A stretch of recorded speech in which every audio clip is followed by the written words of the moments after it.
Olá, pessoas, bem-vindas a mais uma aula Português em 5 minutos com a professora Rosi. E dando continuidade à nossa série Sintaxe, falaremos hoje de dois objetos aí que são um tanto quanto cabeludos, tá? Que é o objeto direto preposicionado e o objeto indireto pleonástico. Professora do céu, o que significa isso? Ainda nem consegui entender o raio do objeto direto e indireto. Você está querendo enfiar essa questão de objeto direto preposicionado e pleonástico? Sim, eu vou falar sobre eles porque, dependendo da série da turma, enfim, isso não é nem mencionado nem no ensino médio, nem no básico e de repente aparece lá no seu vestibular, tá? Então, vou falar sobre eles, sim.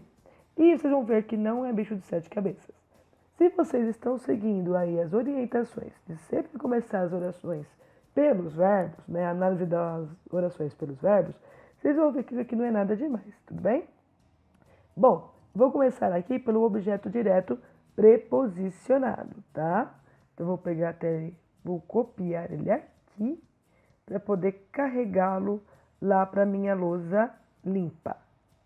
Ok, vamos lá. Roubei. Então vamos lá. O que acontece com o objeto direto preposicionado? Gente, novamente, você tem que conversar com o teu verbo. Então tá lá uma oração que é bastante comum as pessoas falarem diariamente, que é: ela ama a Deus, tá? E eu vou pegar uma oração que é um exemplo aí poético. O filho ama o pai, tá? Que é poesia pura. O que acontece nesses dois casos? Veja bem, como eu estou falando, você vai olhar pro verbo, vai pegar a transitividade verbal. E quem ama, ama algo ou ama alguém. Ou seja, entre o amar e o alguém, não tem preposição. Então, o verbo amar é um verbo transitivo direto. E sempre vai ser, tá?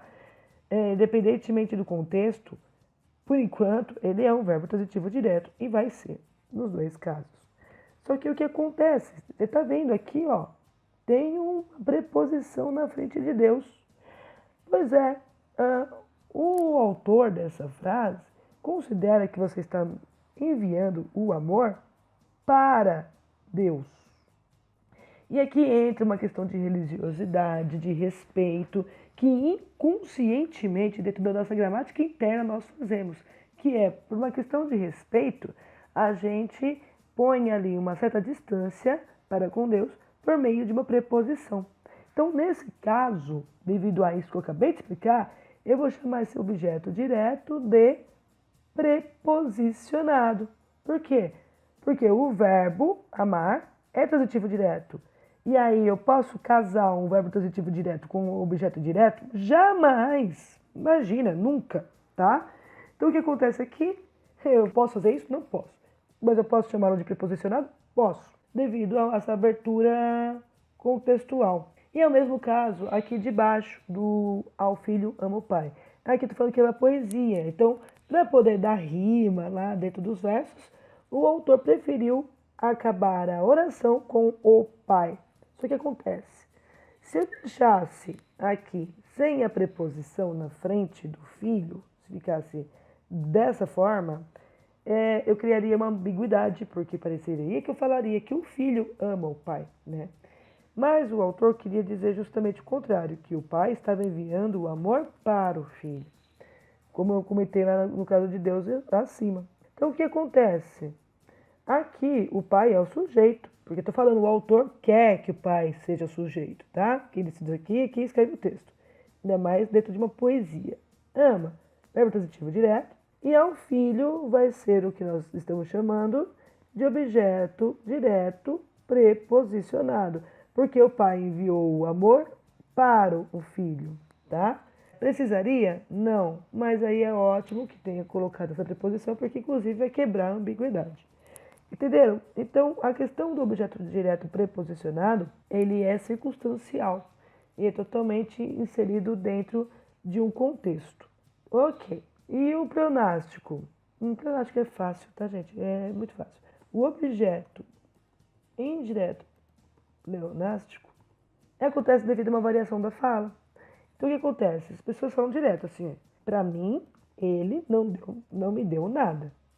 Ou sei lá, pra ela, ele lhe informou o caso. Então olha só que interessante.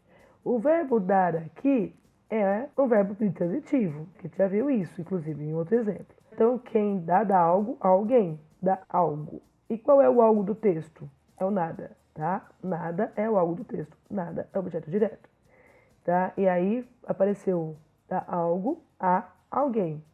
Quem é o alguém do texto? Aí a pessoa fala assim, pra mim. Uhum. Só que também apareceu o me. Então, tá vendo? Eu tenho dois objetos. Então, esse me é o objeto indireto do verbo dar, tá mais próximo. Agora, esse pra mim, que apareceu bem na frente, é o chamado objeto indireto pleonástico, que foi colocado aqui em vias de ênfase, de repetição proposital, que é o mesmo caso embaixo. Então, quem informa algo a alguém, né, no caso aqui.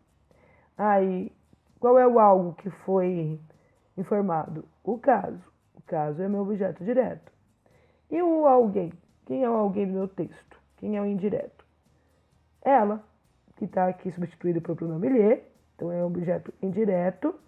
E o para ela se refere ao lhe também, não se refere? Pois é. Então aqui vai ser um objeto indireto pleonástico, ou seja, está se repetindo aqui por uma questão de repetição, de ênfase. Como eu disse, na minha oralidade, eu costumo fazer isso. Como eu faço na oralidade, às vezes eu transfiro isso para o texto, enfim. E aí a gente acaba tendo um olhar diferente para essas coisas. E como é um olhar diferente, também recebe um nome diferente. Entenderam? Bom, espero que sim. Até a próxima aula. Espero a sua curtida e te vejo por aí. Até lá!